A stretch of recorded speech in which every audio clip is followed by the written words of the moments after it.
Hey, Sam. Hey, Bev. What you drinking over there? I'm drinking a 6 cents Merc juice. Ooh. Woohoo! Merc juice sounds like just dirty. It does sound Like kind of dirty, doesn't murky. it? I mean, it is spelled Murk. So yeah, it is All that right. kind of Merc. Um, it's a New England style IPA, Oh. and you might not recognize this, but this is a beer that I had mentioned when we went down to 6 Cents Brewing Company Mm-hmm. when we were in Jackson, Ohio, and this was the beer that I said was the best beer I had ever tasted. Oh, damn. Yeah, I found it in a can at a bottle shop in Portsmouth, Ohio. Oh, sweet. So we bought it because they had just started canning, like when we were at the brewery for the last time, or for the one time we went for the last time. See, I just like make stuff up sometimes. It's fine. You can correct it next week. But yeah, so let's see if when I drink it out of a can, if it still is the best beer I've ever had. Drum roll, please. It's still really good, Yeah. but it does not have the same wow factor out of a can as it does on draft. Well, that's to be expected, right? Yeah, it is. It's because like when beer comes out of a tap, there are things that you can like adjust on it to tune in the mouth feel. And I know that Mm-hmm. sounds really weird, but like mouth feel is like a real way to describe how you enjoy a beer.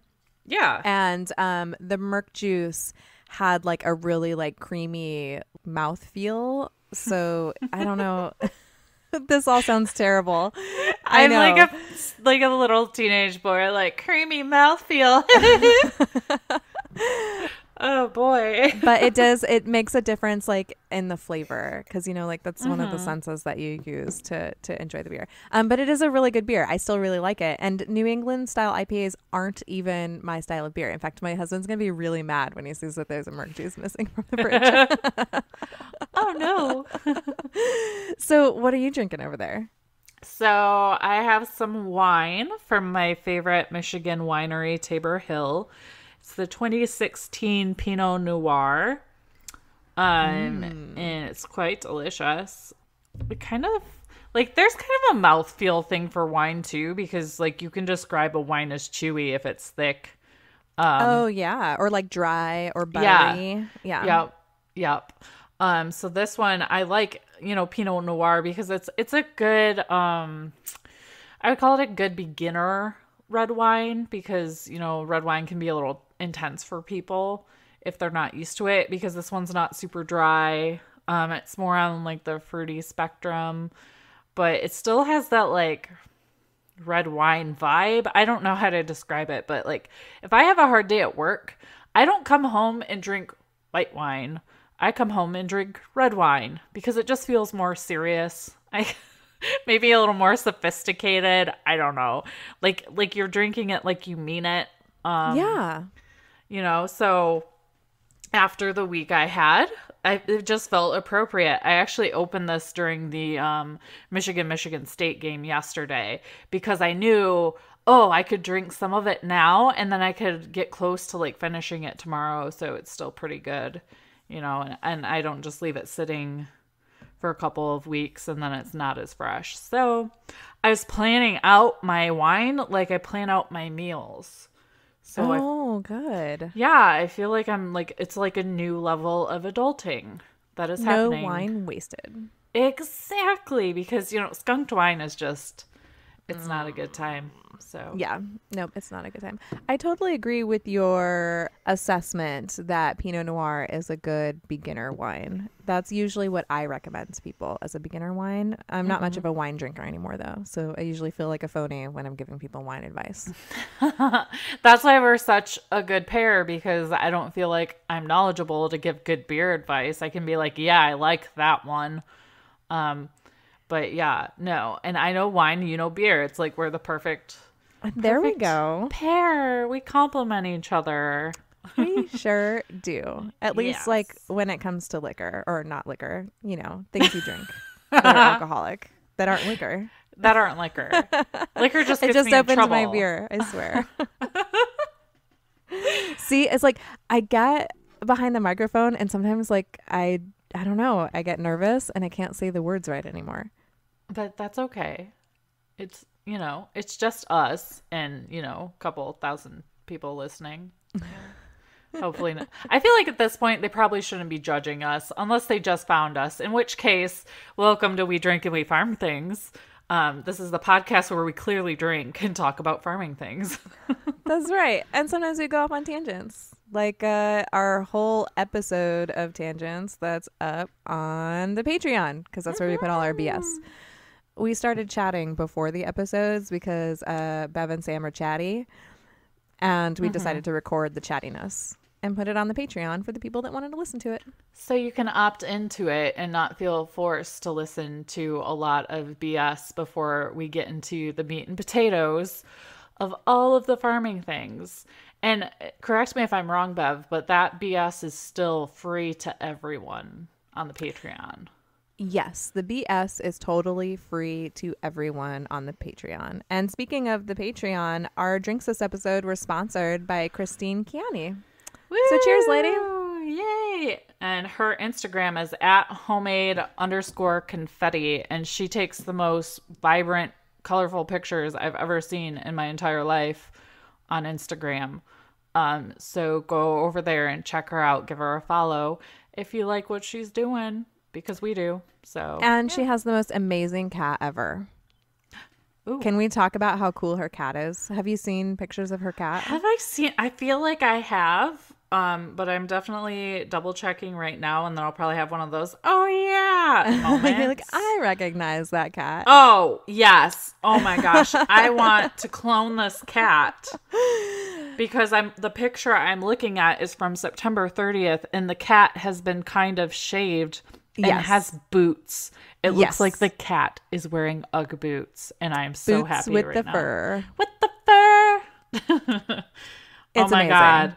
And this cat's wearing a sweater and another one. Oh my God, I can't get enough. You guys gotta go. I feel like even if you're not a cat person, you will appreciate this cat so much. Yeah, I'm not a cat person, and I appreciate that cat.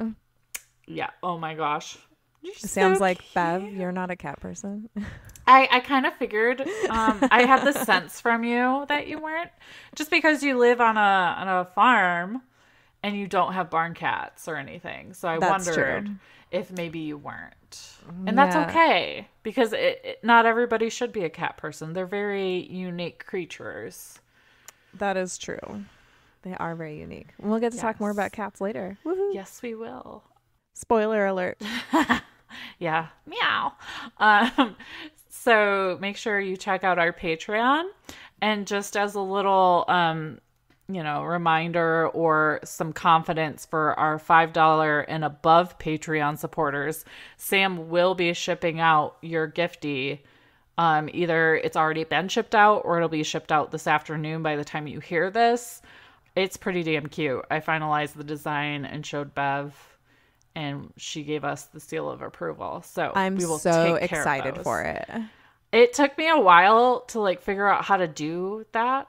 Yeah, So, I understand that. The creative process is not something that just happens instantly. So I think people are going to be glad that you took your time and that you created that. I hope so. I think it's super cute. And, I think we can reuse that design that I came up with for other things too. I agree.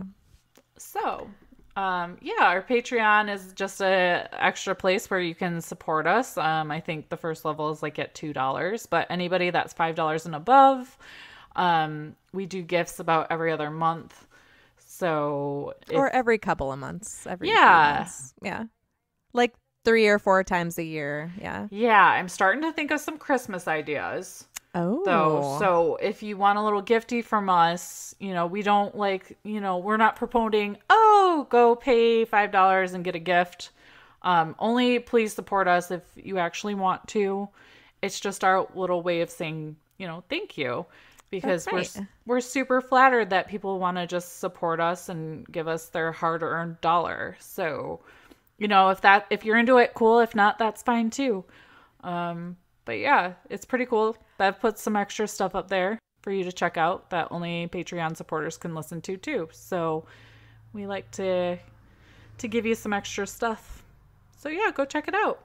And, if Patreon isn't your thing, as a way to support us, you can buy stuff that Sam makes off of our website. Mm-hmm. And that supports the podcast too. Yep. We have stickers. I don't make those, but we ship them to you. We have some barware. I saw some people inquiring about it on the Instagram this week, so that was exciting.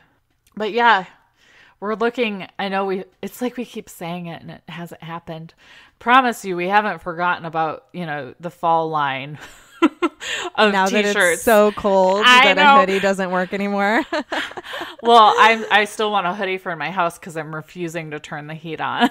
Oh my gosh. Propane's so expensive, but we have like a little electric fireplace in our living room. So okay, good. So you at least have that. So you have something to warm up a little bit. It's still like 65 in our house, so it's really not that bad. Oh my gosh, I have the thinnest blood ever. If it is below 68 in here, I'm wearing a ski cap and all of my layers. See, but I trained for this as a child because I grew up with propane and we had an incredibly drafty house. So I would sleep with like electric heated blankets and just be so cold all the time that I'm so used to it now. And I was not raised with air conditioning. Yeah, so we would be super like hot as balls in the summer and then cold as balls in the winter. So it's like I've trained for this all my life, really. I wish I had trained for it all my life because I feel super wasteful every time that propane truck has to come and every time I see my electric bill. You're the bougie out of the two of us. I'm over here I'm gonna wait. My goal is to at least wait until November because we don't have the kids again until the weekend before Halloween, which is like when this drops, we'll have them. But because they're the ones that I'm more concerned about. Oh yeah, because they're not gonna be happy if it's like freezing in the house. They have not trained for this their whole lives, but I will tell them to layer up and put some socks on, and and to probably just deal with it a little bit. But we'll probably we'll turn it on and put it up to 68 when they show up probably, and then I'll shut it right back off until I can have the propane people come back out. So yeah, there we go. And that was one of our tangents. Yes, you're welcome. Also join our Facebook group and review us in all the places. There'll be links to those things in the show notes. Yes, please do that. And it'd probably be good to tell you that our Facebook group is called We Drink and We Farm Things, which may or may not be obvious to you if you are a new listener. I did see that we had a new listener come in this week. She had only listened to one episode and joined our group. So that's pretty cool. Welcome. Yeah. So thanks for joining our group and listening to our craziness. That's pretty cool. So yep, go check out We Drink and We Farm Things, and we have a good time in there. So I do have some follow-up. Okay. What do you got this week? So I have follow-up on my accidental SCOBY. It's doing quite well. It looks like a SCOBY. So I'm going to say it's doing all right. And now, in addition to the SCOBY, I have like a whole fermentation counter because my neighbors made apple butter the other day. And they brought all of the apple butter scraps to me, which is like the cores and the peels.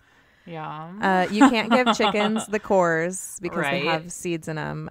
If you don't know, apple seeds have like a little bit of cyanide in them. Mm-hmm. And you wouldn't think it would be too big of a deal. And probably one apple core won't kill your chickens, but still chickens are pretty sensitive to that. So it's just best not to give it to them. So I use the apple cores to make apple cider vinegar. I was like, what's the word for that thing again?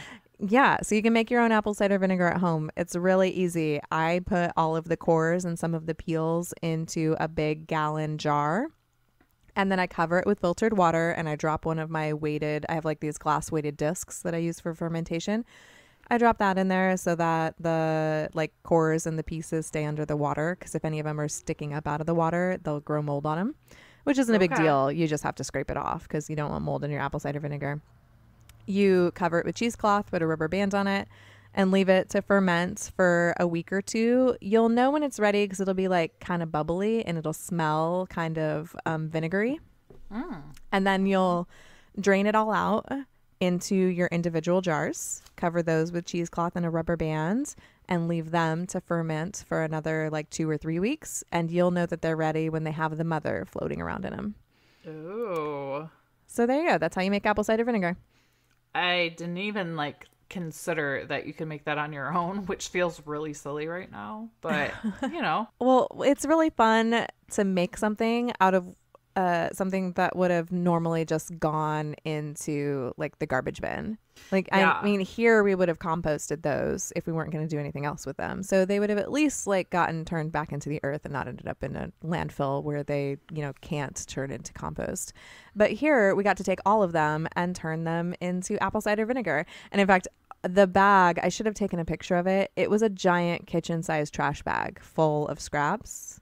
I gave some to the goats. The goats ate some of the peels, and I gave some of the peels to the chickens because they were separated really well. Like you could, the peels were really long, like spaghetti noodles, so I could just grab a handful of them and pull them so that the cores fell out. And I froze the rest in gallon bags. So each gallon bag will fit into a gallon jar, and then I'll just fill it with water. So right now I only have 2 rounds going, but I have 10 bags in the deep freeze waiting to make more apple cider vinegar.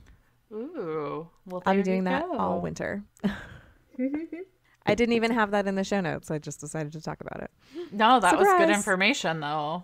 It's like you're over there being all... Well, it's so nice to, like, be able to reuse stuff, you know, and things not go to waste. So I like hearing about it and learning about it because I just don't... I'm not at that level of, like, you know, recycle, reuse, renew with all my SCOBY and, you know... Well, it takes time sort of to kind of get into it. I feel like once you start setting your mind to it, then it becomes easier to recognize other places. But like, you can't necessarily say that you don't think of that because like by not turning on your heater or your air conditioner, you're being very like environmentally conscious because you're not wasting the propane or the energy that it takes to heat or cool your house. That's true. I guess my not wanting to spend money right now also helps the environment. It does, because the less money you spend, like the less junk you're buying, which means less things are being manufactured. It's a whole cycle. That's why it's like made into a triangle with arrows that are following each other. Oh, yes. That makes so much sense now. And the very first one is reduce. And that's because reducing is the most important thing you can do for the environment. And it's like reducing in every area of your consumerism life. And then it's reuse, and then it's recycle. So. And that is your recycling lesson from Sam and Bev. Bev's just making shit up again. No, I think that was right. I think it was right, too. Or it was close enough. Yeah, I pulled all of that from memory. I had no notes on that, so... That was pretty good. And I'm sure you'll correct yourself next week if you realize you're wrong at some I point. will. Or if somebody calls me out on being wrong. I keep forgetting to double check myself now. So now you have to tell me, or people have to tell me if I messed up. Like, Bev, you're crazy. But I heard you have some like fuzzy new kitties at your place. I do. And they are so cute. Our barn kitties are here. They arrived yesterday around 1:00, which was really unfortunate timing because we had a really nasty storm come through like 10 minutes after the volunteer arrived. So it was kind of rushed, but that's okay. So it was kind of funny because I guess what happens is the director of Saved by Zaid will select the cats like the day before based on a questionnaire that you fill out. And she did so, but somebody accidentally opened the cage door for the ones that I was supposed to get, and they ran out. And these 2 brothers just walked right in the cage and sat down. Oh. So it was like, the director was like, oh, it's meant to be. She's going to have these 2. So, yep, they're, I don't know if they're actually brothers or if they were just like colony mates. It's probably that they're colony mates. Okay. But they're adorable. One's all black and one's like a gray kind of tiger pattern looking kitty. They're both pretty big for, I guess, feral cats. She said that they were pretty heavy in their carrier. So they've been there since this summer. They were going to be euthanized, but the shelter that was going to euthanize them contacted Saved by Zaid to see if they wanted them, and Saved by Zaid took them, and they've been with the organization all this time, so they've fattened up quite a bit since they've been there for a couple months. So the black kitty seems a lot friendlier at this point, doesn't seem to mind some eye contact from me. I'm doing the, if you accidentally make eye contact, hold it for a second, close your eyes for 1 or 2 seconds, and then open them and look away. Apparently that is more relaxed than just doing something very quickly. So I've been doing that. And then the gray one has been far more skeptical of me, hiding a lot more, but I did get to make some brief eye contact with him today, and he seemed okay with it. I think as long as I'm not touching him, he doesn't care. But I haven't pet either of them yet, which is super hard as like an animal lover and a cat person. Yeah. Because they'd probably like claw the shit out of my hand if I tried.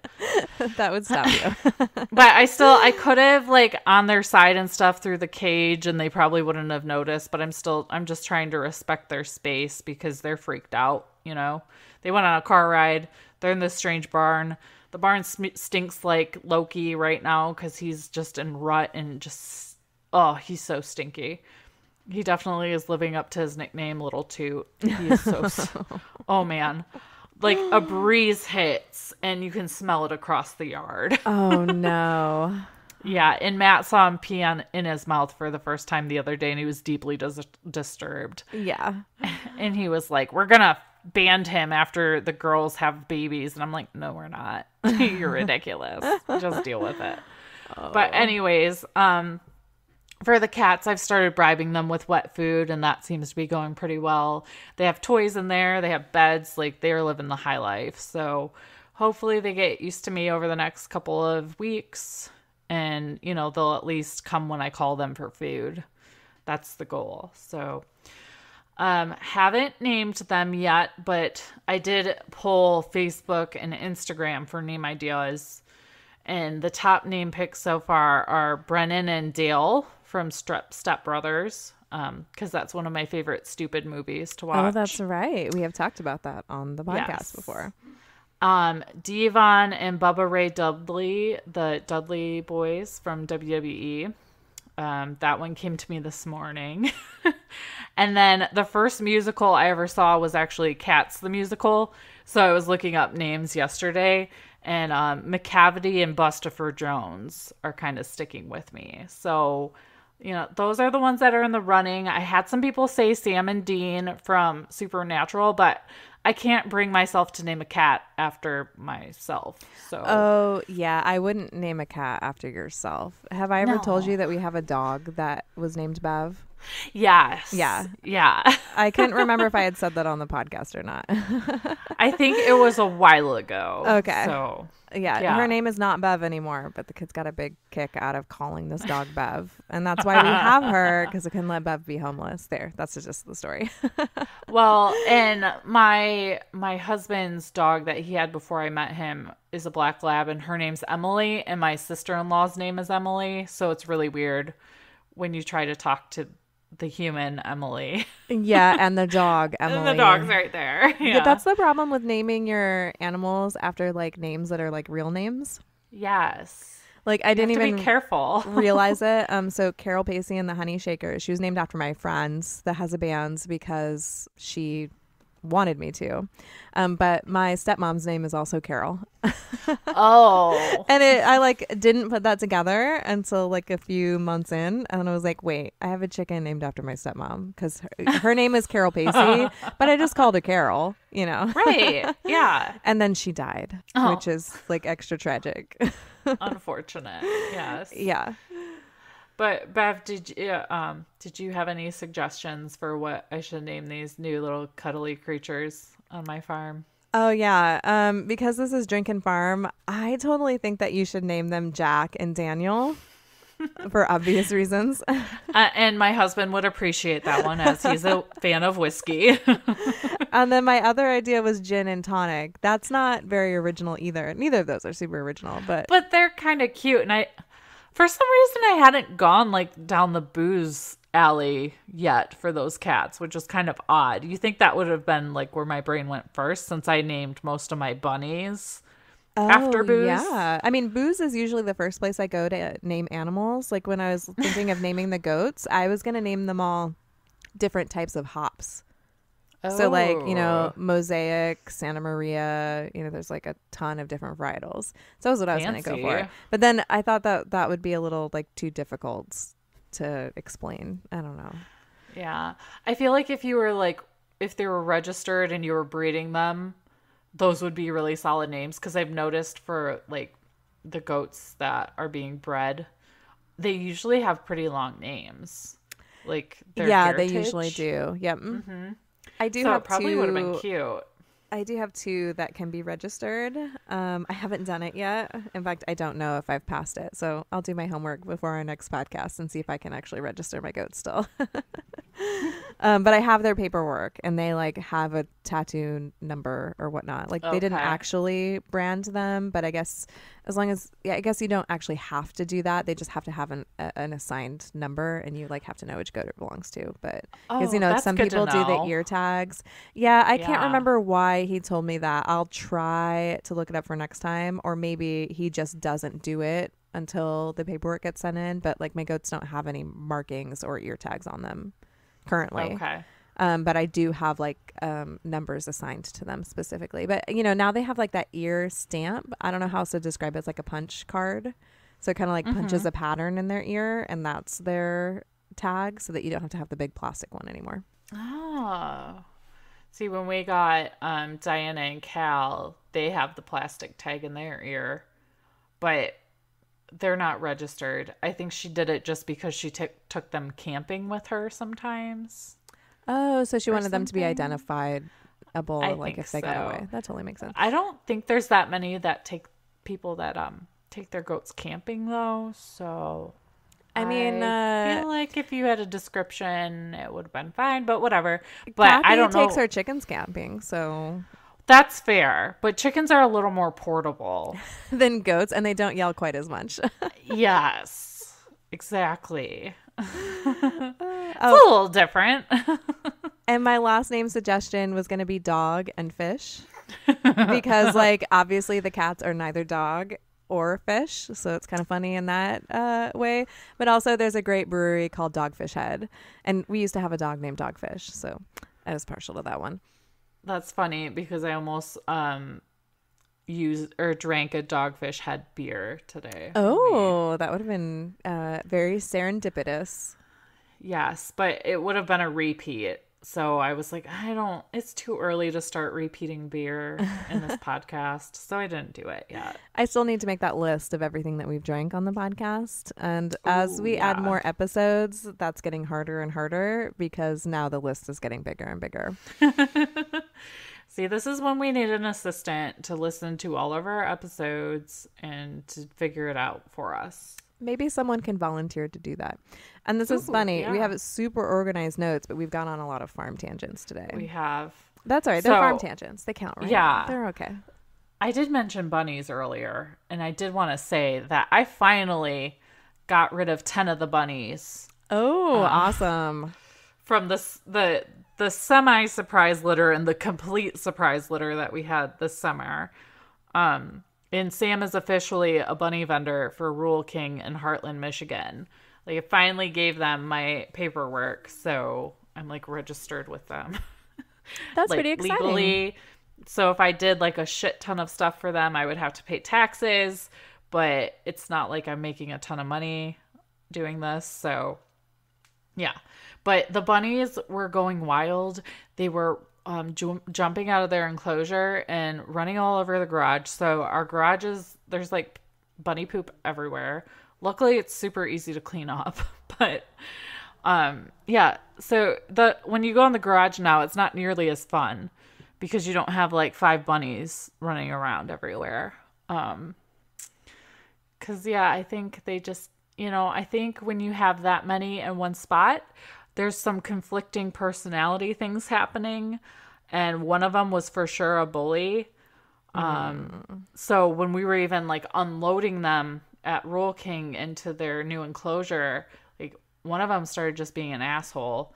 So he got separated into his own tank. And she's like, I'm going to tell people that this is a one bunny household kind of bunny. Because he just didn't want to play nicely with others.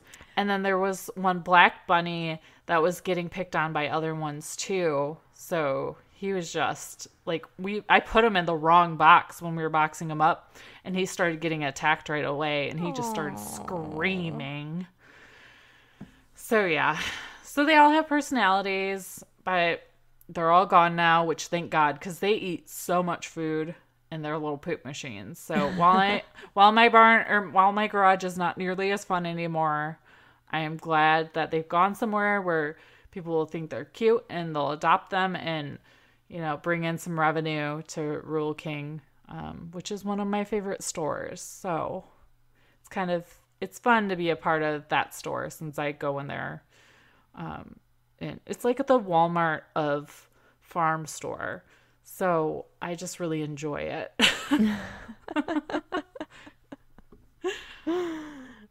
And does that make TSC the target of farm stores? Because I really like TSC. Ooh, yes, because TSC is a little more expensive, but they have they have their cute, Christmas stuff up. So that's right. Okay, so perfect. That totally makes sense why I always go to TSC. Well, that and I don't have a Rural King, so although I do now, it just hasn't been built yet.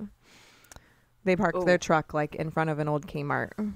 A Kmart finally went down, and a Rural King is taking it over. So Bev, get excited. Okay, you're about to understand. You've heard us talk about how awesome our monthly Henny and Rue boxes are, but have you heard about their Coop Basics monthly box? Yeah, Henny and Rue's Coop Basics box is a new subscription option featuring a big 1.5 pound bag of spectacular shrimp, which we all know that our chickens go really well for it because we got it in one of our Henny and Rue boxes. It also comes with a big bag of the Coop Complete dried herbs and their 3-in-1 vitamin, electrolytes, and probiotics. And all of those are delivered every month. I absolutely love the 3-in-1 vitamins, electrolytes, and probiotics too. It's so easy just to dump that packet in and it makes 1 gallon, and it's just like stupid easy. I really appreciate that. And you can go over to hennyandrue.com and save 10% on your Coop Basics box using code DRINKANDFARM and never run out of your Coop Basics again. Henny and Rue really is better chicken keeping delivered. So good news. Lacroix isn't going to kill me. Oh, yeah?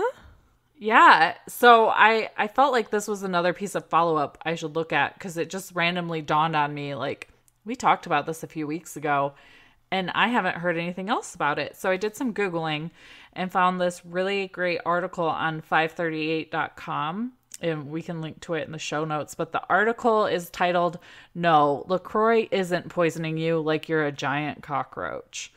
And to that, I said, hallelujah. And of course, I did some cross-referencing and some other research. But it sounds like, we're in the clear. And we're allowed to drink LaCroix and not be as concerned. Well, so I don't know if you remember this, but when we talked about that, I kind of had a feeling that this was the case. Like, do you remember that whole debacle where, who was it? The food babe said that Subway's bread was made with the same ingredients that they use to make yoga mats.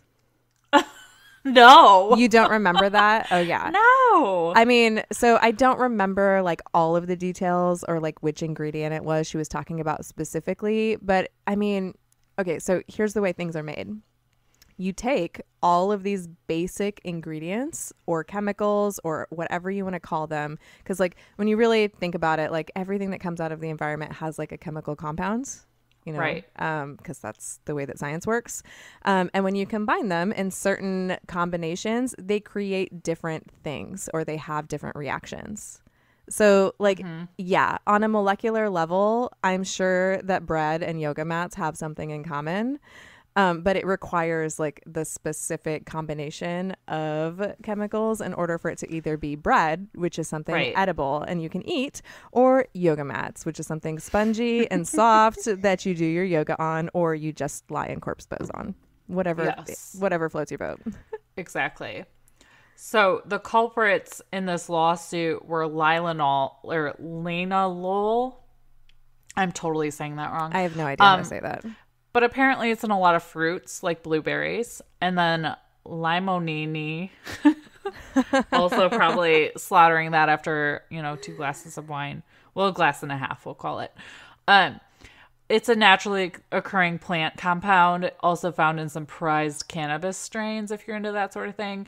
And linalool propionate is found in ginger as well as lavender and sage oils. So this stuff is naturally occurring. This lawsuit claimed that these ingredients had been listed by the FDA as synthetic, but that's kind of misleading because while these do show up on that list, that's just because they're synthesized in a lab.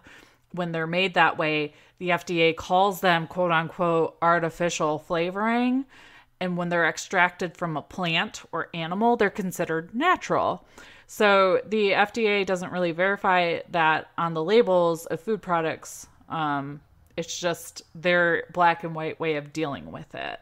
Yeah. I mean, which makes sense. When you think of like all the things that they have to deal with, they can't like get into the nitty gritty of every single thing. Right. And the good news is there's really no difference between these chemicals being synthesized in a lab versus extracted from plants. They're exactly the same. And there's no risk from one versus the other. The major difference is that they cost a lot more to derive from plants than to make in a lab. So you're going to pay 3 to 5 times more getting it straight from the plant. So that's why Lacroix is so damn expensive, but delicious. And it throws that natural label on it because, that's giving you, the consumer, a reassuring sense of purity and belief that the product is free from adulteration. So you're paying for the word natural when it's exactly the same as, this being synthesized in a lab, which is kind of crazy when it comes down to that. Well, I think that's important to point out though, because I think that we do end up like getting these buzzwords stuck in our head for like, what we should look for. But like even when something isn't necessarily done naturally, that doesn't necessarily mean that it's bad or awful, I guess. Right. Is the word I'm looking for. Exactly. And it's so easy to be judgmental or think you're doing something better for yourself when you use these things to whip up something natural in your kitchen when those ingredients might not be well suited for something that can be commercially produced. And that's why we have food chemists that use their tools to create products that taste good when they reach your table and essentially are the same thing, but can be produced on a mass level. Like making your apple cider vinegar the way you do isn't necessarily going to work, if you're trying to sell it to thousands and thousands of people. Yeah, because it does definitely have like a shelf life. I mean, so far I haven't had any go bad necessarily, but I use it up faster than it like just sits there. So I can't really comment on how long it would actually live. But yeah, you're right. Like I just put them in jars. So like the chance that they're going to end up with mold on the top of them is a lot higher. Yeah, I mean, so I think what's important to say here also is like, so it's good to try to pick foods that aren't necessarily like mass produced because like we know everything that went into them, but it's also a reminder to yourself that like if you have to pick out things that have been created by a company, when it's by a company that's trying to do the right thing, like in the most cost effective and like flavor conscious and health conscious way, that's okay. It's okay to support that, and it's okay to buy those things. Right. And something I truly appreciated from this article too, and I'll quote it directly. It says, "The great irony here is that a food scientist, Sarah Tabor, pointed out on Twitter the whole reason that bug killers might contain things like linalool is that in the first place is because makers realized people don't want to spray chemicals in their house to get rid of bugs and preferred natural plant-based repellents. Turns out there's no way around it. All the products we buy contain chemicals." Yeah, I really like that quote. It would be like if Dirty Knees Farm, she recently made like a homemade pesticide to kill some bugs that have been eating her fall crops, and it's made out of like a bunch of peppers. It's got some ghost peppers and stuff on it. You can find her on the Instagram at Dirty Knees Farms, and you can go check out that post if anybody's interested in it. But yeah, basically like she made her own insecticide out of peppers, but like you would never see a pepper labeled in the grocery store as being an insecticide, even though it can totally be used for that purpose. Exactly. Like it will kill the bugs or keep the bugs away. Exactly. And like you said before, I think this is another great example to not beat yourself up if, you're not buying organic, pesticide-free, blah, blah, blah, everything all the time. Because it could, just like this, turn out to be, oh, yeah, this can be used for this to kill cockroaches, but that doesn't mean that, that it was genetically modified that way to do that. Like it's just naturally occurring, right? Yeah, and it's also a good reminder to ourselves as well. I think we talked about this in the Codfather episode. Just because we don't understand something doesn't mean that it's scary or bad or wrong. Like, yes, we have the ability to take the time to like dive deeper into things that matter to us. And we should spend that time rather than automatically like just boycotting something because we heard something somewhere that it might be something that also kills cockroaches. Because like my boot kills cockroaches also, but I mean I'm not gonna eat it, but but you wear it and it's a killer, Bev. Right? No, and and bread and yoga mats are not the same thing. You wouldn't give a homeless person a yoga mat to eat, right? You would get them bread or some kind of food that they could actually consume. Yeah. It's like potato. Like, come on. Like, I mean, they are both kind of soft and squishy. That's true. And you know what? If I was really desperate, maybe I would try eating a yoga mat, but it would not taste as good as some really good bread. It depends on how hungry I get on my diet. I would rather just go get like day old Jimmy John's bread if I needed to. Oh my gosh. No, Jimmy John's is not a sponsor. Sam's just really hungry. And if you listen to the BS before this, you would realize that Bev and Sam have been drinking and we only had like string cheese in between the BS in this episode. So yeah, we're just hungry. Messy Mildred is the place to find everything you need to pamper your chickens or other fowl pets from beak to toe when you find dirty bum feathers in your flock. Choose from shampoos specially formulated for feathers in amazing scents like lemongrass, tea tree, and lavender, or go full spa day with their new salty egg bombs. That's right. Their salty egg bombs are made with Epsom salt, baking soda, citric acid, and organic essential oils to provide a non-toxic, natural, detoxifying, and soothing experience for your feathered friends and your hands too. Gosh, I'm kind of jealous. I might have to throw one of those into my bath. Also, know your egg layers are being pampered on the outside with natural and earth-friendly ingredients that have no synthetic fragrances or colors. I mean, why would you bathe your omelets in that garbage? Come on. Yeah, so go to messymildred.com and you can totally pamper your chickens from beak to toe every day or, whenever they need it. So now we're into the meat and potatoes of the episode. What do we got on the docket today? Oh my God. It's time to winterize the coop. Woohoo! Everyone's favorite time of the year when it gets colder and it's time to winterize. And winterizing doesn't mean decorating your chicken coop for the holiday season. No. Chicken coops require like specific things to be best suited for your chickens and like for efficiency and stuff, based on the season. Yes, but my goal is to actually put some like holiday lights, Christmas lights up on the coop this year and make it super cute because I see it on Instagram and I get really jealous. But first, we must winterize. So chickens are actually really good at keeping themselves warm and they're surprisingly cold hardy for the most part. Now, there's some breeds that are probably a little more prone to the cold, like the bantam breeds. Or the naked necks. Exactly. And we have a lot of chickens molting around here right now, so I feel extra bad for them too. They seem to take it okay, but still, you never want to put clothes on your chicken if you feel bad for them, except for maybe like a cute photo shoot or something. Again, Instagram, right? Yeah. But they're pretty good at keeping themselves warm, right? Yeah, and that's because the way that they keep themselves warm is they fluff up their feathers, which traps air underneath, like all that soft, downy goodness that they have in there, and that their bodies warm that air, and then their feathers keep that air trapped up against their bodies, and that helps insulate them. Gosh, I kind of wish I could do that in the winter. Me too. Unfortunately, the layer of fat I add in the winter does not do the same thing.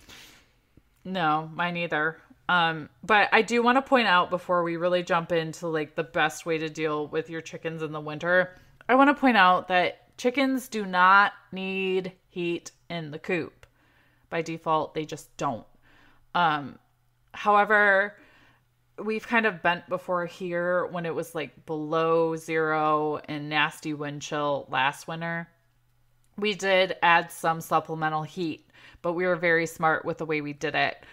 We did a couple of things. So we had a Cozy Coop flat panel heater. I talked about it before. It kind of looks like a small flat screen TV. And it uses both radiant and convection heat. And it just uses 200 watts, which is 87% less energy than a traditional 15,000 watt space heater. And it won't catch your shit on fire. So I highly recommend looking into that product because we use it and I love it. Just make sure it's mounted safely if you have smaller chickens or chicks because you don't want it to fall over on them. They'd probably be okay, but I'm just extra paranoid. But it's a flat panel heater, so it just kind of, radiates the heat a little bit. The chickens can walk over to it. It's like a consensual thing. Like if they want heat, they can go to it, but they can also get away from it. Which is really important. Yes, you don't want to trap them in the coop with a heat source that they can't get away from. You also have the option of a thermo heated pad. The one we use is a K&H Pet Products Thermo Peep heated pad. You can either put it in a nesting box or just put it in a cozy spot. They'll find it. They'll hang out with it. It's also a great option for chicks if you don't want to use a heat lamp.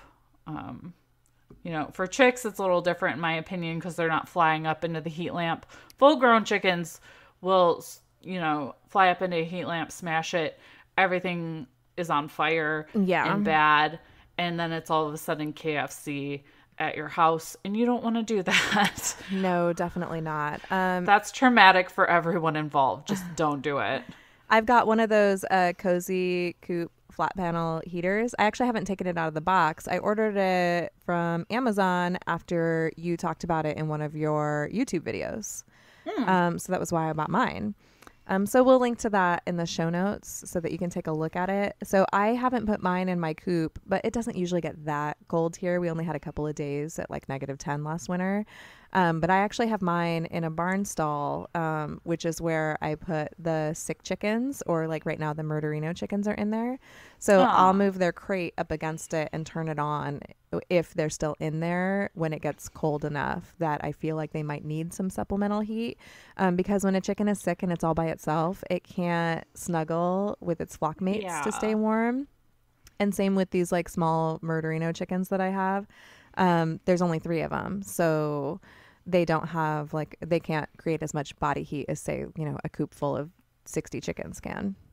Right. It's just different. We have our flat panel. That's a hard thing to say together. We have a flat panel mounted inside of our chicken tractor within Cluckingham Palace. So it's in the top part that's completely enclosed. So the chickens have the option of going up the stairs. Our younger chickens, the My Pet chickens that I have, they're about 14, 15 weeks old. So they're fine, but they have that option to go upstairs and stand by that if they want it at this point, because it's been pretty cold at night here. It's been like upper 20s, lower 30s. And I just want to make sure they're good to go because we did lose one of those chicks a couple weeks ago. I have no idea why. But I was really pissed off because it's one of the ones that I waited for that long to get that bunch of chickens for that breed. And of course, that's the one that dies. That's right? exactly the way it goes. That's why I bought them in pairs. I hate to say that. Yeah, no, but you know what? I have most of the chicken breeds that I want now. So I'm going to do that next year. When I order, I'm going to order like 2 of each. Yeah. So rest in peace, Ava, my Appelhausen Spitzhaben, if I'm saying that correctly. And she was named after Ava Braun? A little bit, which is kind of sick and wrong because it's like a German chicken. Well, but it's also your ancestor, so. It is. You know what? You learn from your mistakes, right? So she was just supposed to be a reminder, and then she's gone now. So I'm extra on edge with them. I want to make sure I'm giving them vitamins and probiotics when there's severe temperature drop like we had last week. Just to be sure. It doesn't hurt anything to do that once in a while, in my opinion anyways. So I'm kind of a helicopter chicken mom with them right now.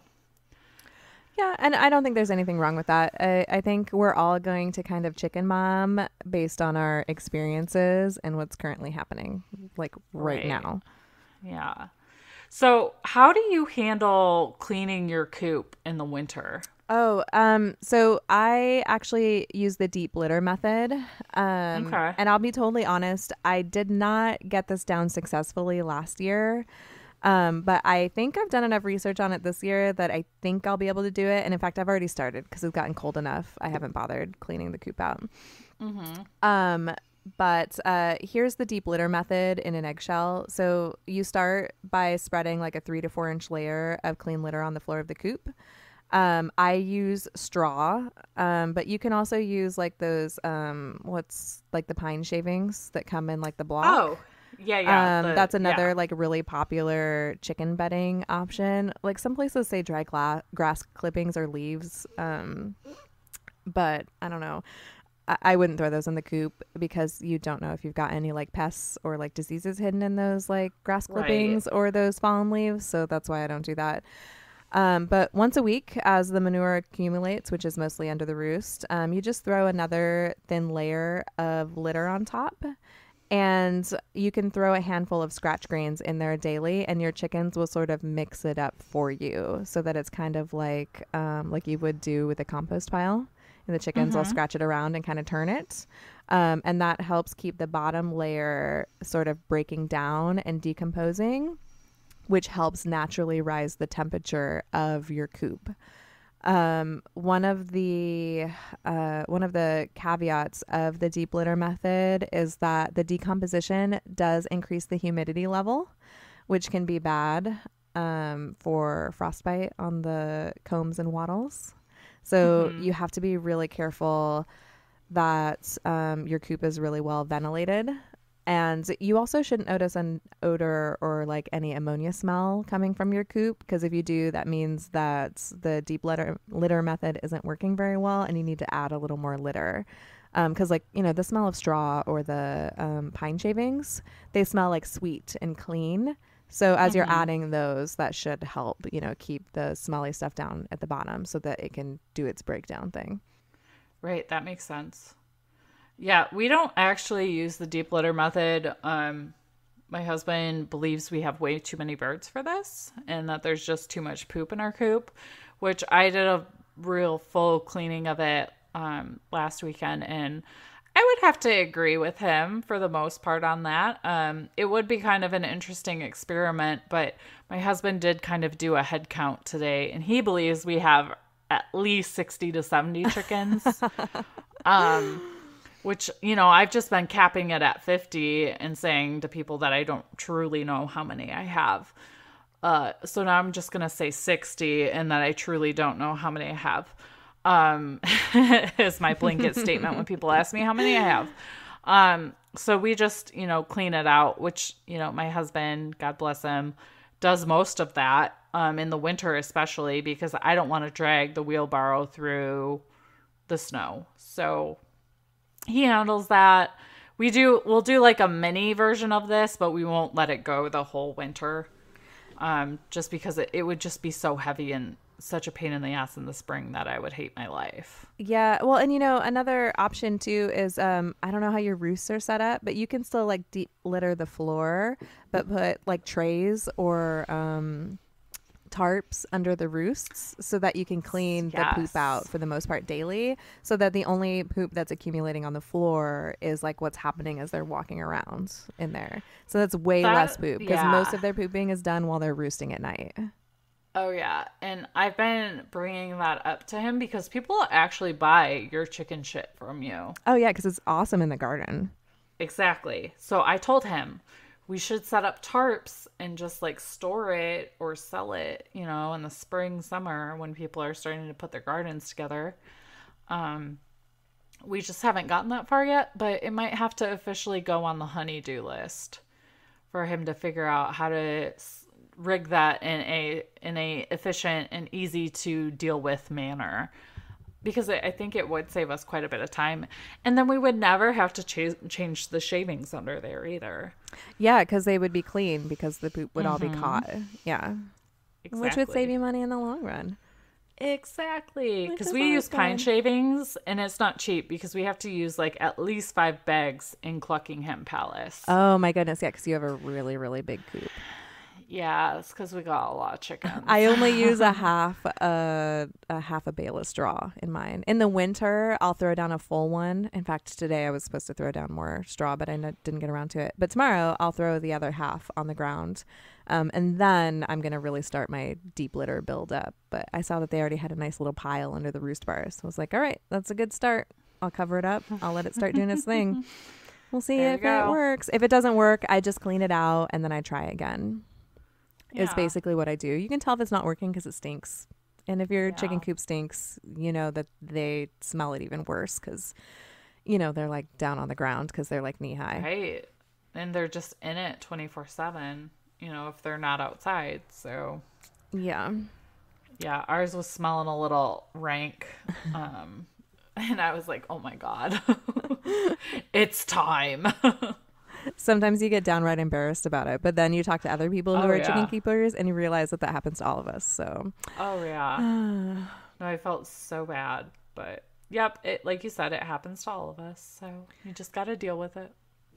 Well, and something else I do in the wintertime is I always keep a hygrometer in the coop, and I'll put a link to one of those in the show notes in case somebody doesn't know what that is. But basically, it's a little thing that measures the temperature and the humidity inside there. And I do that, number one, because I want to know if the coop is dropping below freezing, because then I know that I need to collect eggs more often because you don't want frozen eggs in your nesting boxes. But by keeping tabs on the humidity, you also have sort of a heads up whether or not your ventilation system is working. Because if it's too humid in there, you're going to end up with more frostbite on the combs and wattles, especially for those chickens that have the bigger, floppier combs and wattles. So there has been some writing that Vaseline works to prevent frostbite. I haven't seen any proof that actually works. But I used the honey and rue wattle and comb salve last year. I still ended up with a little bit of frostbite here, but I think it was less than I would have had if I hadn't put anything on it. Yeah, we struggled with it quite a bit here too from our bigger comb birds. We didn't really use much of anything. Rooster Booster, aka Bandit, aka the chicken mascot of Drinkin' Farm. He lost all of his points. Aww. But he did it and we kept a close eye on it. They just fell right off. There was no bleeding, nothing traumatic, and he still looks adorable. And he's still a very healthy chicken. So I want to point out here too, if frostbite happens to your chickens, do not beat yourself up because you'd be amazed how many people struggle with it. Yeah, it happened to both of us last year. Yeah, and it just happens. And sometimes even if you're doing everything you can to prevent it, like they're still chickens. They do whatever the heck they want. Like they're gonna get it if they're gonna get it. Yeah, because sometimes they'll just like go outside when it's like wet and rainy, like that freezing rain is going on, and then they'll go roost, and then it freezes overnight, and you end up with frostbite. So, yeah, totally. I don't know if you could hear that, but a really big like combine just went by. Hashtag drinking farm. Yeah, luckily this is a farming podcast, so those things are going to happen. There you go.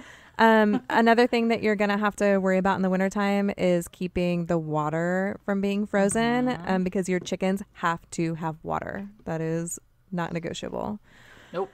So we made a water heater out of a cement block and a 60-watt light bulb. We have electricity in our coop, so we just plugged in like a lamp based thing that just held a light bulb, and we put one of those cement blocks over it. We cleaned it out so that inside where the light bulb is, there's no dust or straw or anything. It's totally perfectly clean, and it's heavy enough the chickens can't move the block.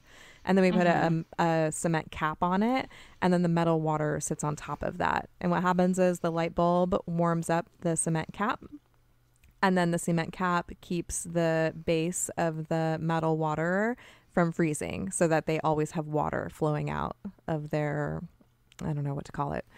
Yeah, it's one of those big metal waterers that you buy that you normally hang like from the ceiling. Yeah. Right. So that's super fancy. And like we just like totally DIY'd it. Yeah, no, it's cool. So what Sam's been using is fish tank heaters in the nipple waterers. I think those are way cooler. Well, so sometimes those will freeze, but it's less frequent than some other options. But I found out today that we are going to start researching moving away from the glass tank heaters this winter, since there's a small chance of them exploding and then electrifying the water. Oh no. Yikes. Yeah. So we're gonna look at plastic or some other options, because I didn't even think of that until my husband said he did some research on that, and I was like, oh, that would be really bad. Like, it'd probably just be like a tiny bit that the chicken would get electrified, but I don't want to put that risk, with how susceptible they are to like heart attack or anything like that, or just stress. Like, I don't want to do that to them. So I agree with we'll that. be looking at other fish tank heaters. I like the fish tank heater because it keeps it far above freezing, whereas some of the other options that you have just keep it above freezing, and they just freeze over a lot faster. So that's why I like the fish tank heaters. I mean, mine keeps it just barely above freezing. And in fact, when it is like around 0 or below 0, it doesn't work anymore. Because especially when the water is full, like the whole top area of it will freeze solid. So then we'll have to take the top off, pour boiling water on top of it so that it'll melt. And it's kind of a pain. Yeah, winter. I'm not looking forward to that. Water in the winter is the absolute worst. I think it's the hardest part of keeping animals, if I'm going to be totally honest. I mean, and now that I'm over a year into it, I feel like I can say that. There's still a lot of things I haven't done, but at this moment in my life, that is the hardest part of animal keeping right now. At least with goats, you can just get like the heated water buckets and they're good to go. I was going to ask you how you did your goats. So it's a heated water bucket, but I don't have electricity in my pasture. Dog bowl. Oh, see, we don't have electricity in Cluckingham Palace, but we run a very long extension cord. Oh, okay. That might have to be what we do. Yeah. Unfortunately, it's not pretty, but it works. All of the things. Yeah. So what else do we need to do for winter? So I didn't do this until really late last winter, but I wrapped my run in a tarp.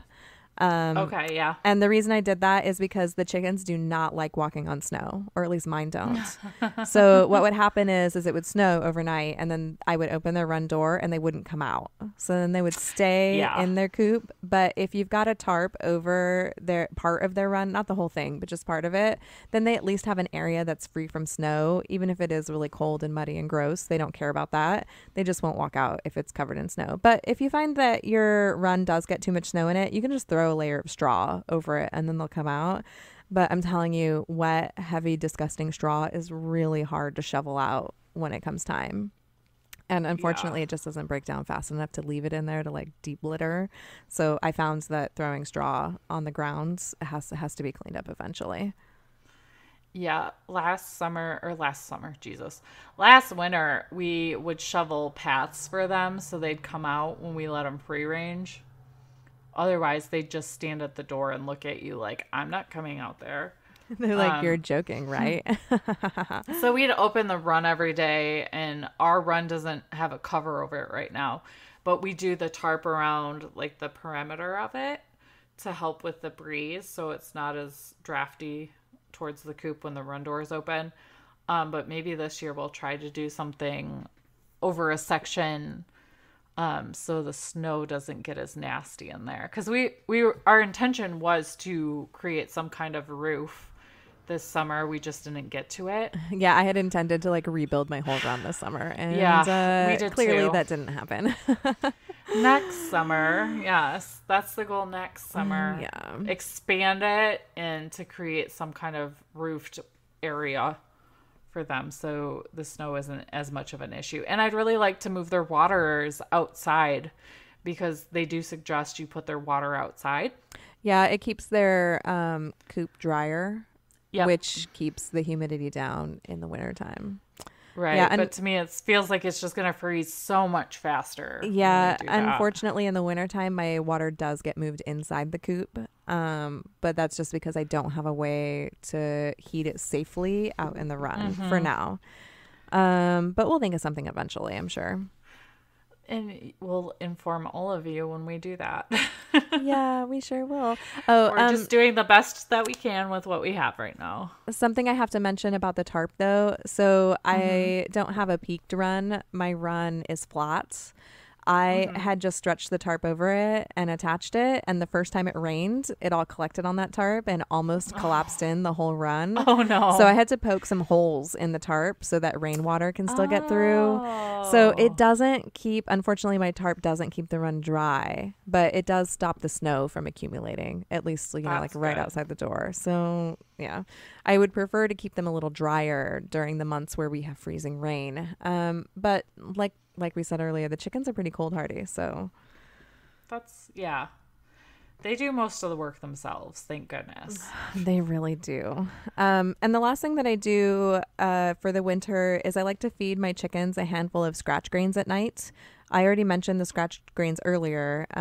That helps speed up the decomposition when you're doing the deep litter method. But in addition to that, when you throw it out at night instead of first thing in the morning, they keep those grains inside their stomachs while they're roosting. And while they're sleeping, their digestive system is running, which is keeping them just a little bit warmer. But don't give them too much grains, because you don't want fat chickens either, because we've talked Right. about how fat chickens are not healthy chickens. Small handful of grains. They don't need a ton. Yes.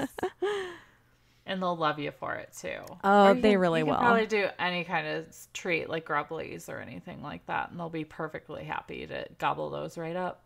Yeah, the grains will last just a tiny bit longer in their stomachs, though, because they're a little harder to digest.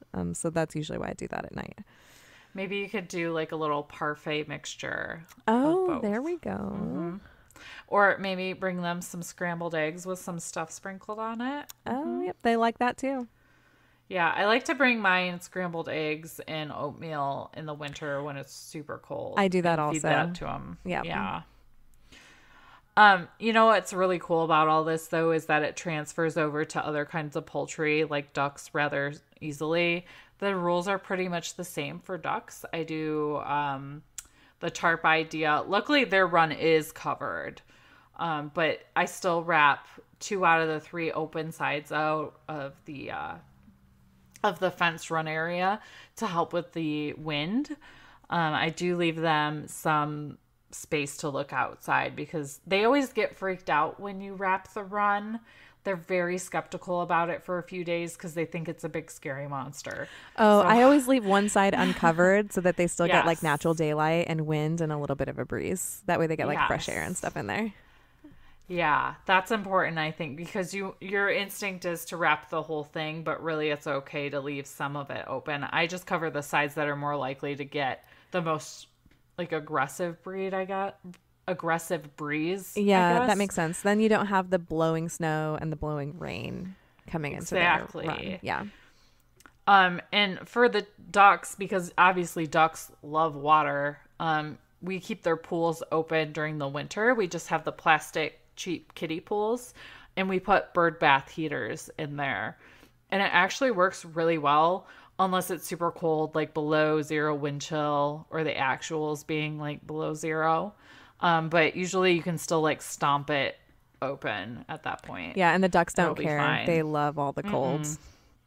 Oh yeah, they have a really nice thick layer of body fat, and then they have those down feathers that are waterproof underneath, so they'll splash around in that freezing cold water, not giving a care in the world. They do so well. It's amazing. I do get concerned about their little duck feet, but when they get cold, they just sit down on their feet and they're good to go. Oh, genius. It's pretty cute. I wish I could sit on my feet in the winter. I know, right? I'm not that flexible anymore. No, me neither. And for our ducks, we just do a partial or full cleaning at the duck house. We haven't tried deep litter with them. We probably could because, well, we probably could have last year. Now we have like 10 ducks in that house. So It's a little more. it's just a little more. And we don't provide any extra heat in their coop at all. So there's a little article that I'm sure Bev will link in the show notes that's specifically about keeping ducks warm in cool weather from HDTV. Yes, I will totally link to that in the show notes. It's so funny that we're talking about winterizing the coop now because it had gotten discussed this week in the group. I saw that. But we already had the show notes typed up before that happened. So I was like, oh, hey, our group can like read our minds. We're trying to do things like timely. We are just so on trend right now. That's right. So word on the street is we have a farm story. We do. We got a farm story emailed to us. So, And I did not read it because a long, long time ago in a galaxy far, far away, Bev said, Sam, you read the DMs and I'll read the emails for stories. Oh, and that's I right. recalled that out of the depths of my brain. I'm glad that was you so long remembered that ago. because I forgot. So, yeah. So today when I was like, do I see a farm story? You're like, yeah. I'm like, okay, you get to read it. So I'm not even looking at the notes right now. I'll let you entertain me. All right. Get ready to be entertained. Okay, I'm ready. All right. I'm going to read her email verbatim. Okay. So that's what I copied and pasted into the notes. We're a little new to this, so don't make fun of me. All right. Hi, ladies. I love your podcast. I thought I would send you one of my farm stories. Cheers. Rachel. Well, thanks, Rachel. Aw. We're excited to read it. Woohoo. So she said, growing up, my family always had horses. And one year we had 3 mares due to foal during a 2-week period in February. Don't ask me why. I think we were a little crazy. So as we got close to the foaling date, we had the stalls cleaned and sanitized. One well-intentioned relative even attempted to use the Swiffer mop to really get a good clean on the stalls. She went through a lot of pads before she broke it. Finally, the time was near and we got started doing foal checks every couple of hours and then every 2 hours. We also did a milk test to determine how close they were to foaling. I don't know if anyone else has ever tried to milk a very pregnant mare, but they really do not care for it. Oh, no. The first mare foaled in the middle of the night, and it went so smoothly. The filly was born in a clean, warm stall. She got up and ate right away, and everything was great. Aw. The second mare was relatively new to us, and she was used to being outside all the time. As she got close, we were keeping her in her nice warm stall more often. The milk test gave us a 90% chance of foaling, and her due date came and went. After 3 days of keeping her in the stall and hand walking, this mare was cranky. So my mom let her into the paddock for a little bit, and we planned to keep an eye on her. I kid you not, the mare went straight for the back corner of the pasture to a small slope, laid down, and started pushing. Then it started pouring rain, and the slope turned into a muddy mess. Oh, my God. We had a foal on the ground in about 30 minutes while her clean, dry, sanitized stall was several yards away. Of course. We did eventually have to get involved as the filly got too tired to eat, and they need the colostrum that first meal. The vet helped us milk the mare for the second time, and all was well. It was a good lesson that it doesn't matter how prepared you are, but sometimes animals need to do their own thing. And as a bonus, now I know how to milk a horse. Aww. I've never thought about milking a horse. Obviously, it makes sense. Yeah, I mean, you can milk anything with nipples, right? Isn't that what they say? And like, Meet the Parents? I think it was Meet the Fockers. Or yeah, maybe it was Meet the Parents. I think you might be right about that. Yeah, pretty much. my gosh. It's just funny you don't think about it. That's such a cute story, though, and it's so true. And I think that's a great reminder of no matter how prepared you are, animals are going to do what they want to do. Like when people ask us, like, how do I prepare for goats or chickens? It's like, well, I can tell you this stuff, but it doesn't necessarily mean that, like, absolutely nothing will go wrong. That's true. I mean, because they do, like, they have, like, their own, like, instincts sort of bred into them. Yeah. So depending on their personality and their life experiences, like, they're going to take to the things that you provide to them totally differently. Exactly. I love that somebody tried to clean a goat stall with a Swiffer, though. That's amazing. That sounds like something I would have tried to do last year. Like, it has to be really, really clean. Well, thank you so much, Rachel, for sending us your farm story. We appreciate it. It feels so much more personal when people send us those stories, because then we realize, like, people are actually listening to us, which is almost gives me a little stage fright in a sense. But, right. But yeah, people, please send your farm stories via email. Our email is drinkandfarm@gmail.com, or you can DM us on Instagram, Drink and Farm, or our Facebook, I guess, too.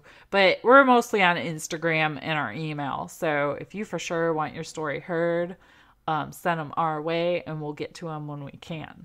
Yeah, for sure. And we appreciate getting them because it's fun to hear other people's experiences. Like, Sam and I wouldn't have had this experience because neither of us have horses.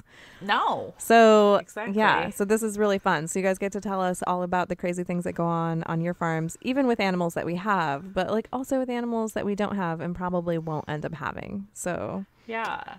And some of you are probably, like, legitimate farmers. Like, that is your full-time thing. And that is not Bev and Sam's full-time thing. No, so we want to hear from you. School us. Teach us things about your drink and farm lifestyle, because your experiences are worth sharing. For sure. Because we don't know. You know, I don't have cows on my property yet, or pigs or anything like that. So I'm super interested to hear about your funny or your touching or even maybe your emotional farm stories. Like, send them our way. Maybe somebody's goal should be to make Sam and Bev cry. Who knows? Oh, no. That's totally a possibility. Yeah. I mean, I just opened us up to it. So unless you edit this out, like, it's totally a possibility now. Nope, I'm not going to do that. Well, thanks for listening, guys. We really appreciate that you tune in and hear the things that we have to say. Yeah, we drink and we farm things. Make sure you go check us out on Instagram @drinkandfarm. We like to check out our hashtag Drink and Farm during the week and feature 2, sometimes more, depending on the week. Depending on how lazy Bev has been with photo taking. No, I'm the same way. And there are so many cute hashtag Drink and Farm posts that it's hard not to want to do more than 2 a week. So keep using it. The only rule is to drink and farm safely. Please and thank you.